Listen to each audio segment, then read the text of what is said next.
Isang pasahero sa NAIA Terminal 3 na 62 anyos ang edad.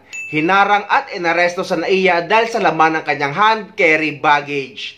Ayon sa ulat ay papunta sa Bacolod ang nasabing pasahero, ngunit may kahina-hinalang imahe daw sa kanyang hand carry baggage nung dumaan ito sa screening machine. At nang inspeksyonin nito ay napag-alaman na droga ang laman ng kanyang hand carry na nakasilid sa Bonakid carton box na nangyari noong May 28, 2025. Arestado naman ang isang senior citizen na nagtangkang pumuslit ng 13 milyong pisong halaga ng shabu dyan sa Ninoy Aquino International Airport Terminal 3 kaninang tanghali. Ayon sa ulat, patungo sanang lungsod ng Bacolod ang suspect na si alias Aida. 62 taong gulang nang maaresto ito ng mga tauhan ng NAIA Interagency Drug Interdiction Task Group. Nadiskubre sa kanyang hand carry baggage ang isang kahon na naglalaman ng halos 2 kilong shabu. Nangidaan ito sa final security screening checkpoint sa departing area. Bukod sa shabu, ay nakuha din sa bagahe ng suspect ang kanyang cellphone, digital weighing scale, travel documents at ilang pang mga IDs.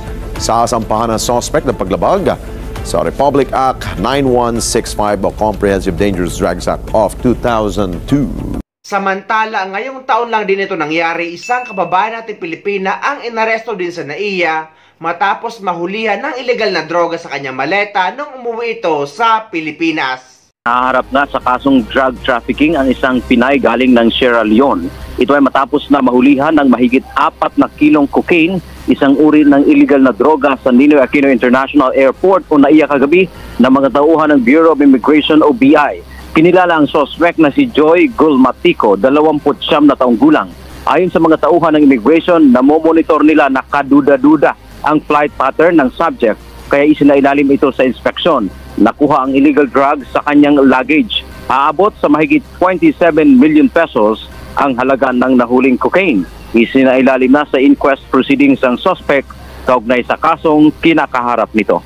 Sa totoo lang, bumabaha na ng ilegal na droga ang bansa natin or ang Pilipinas, na milyones or bilyones pa ang halaga ng mga nahuhuli na hindi nga natin alam kung saan dinadala or paano ito dinidispose. Ganyan kapag hindi kinakatakutan ng gobyerno at lalong-lalo nang hindi pwedeng saktan ang mga suspect at wala ring death penalty.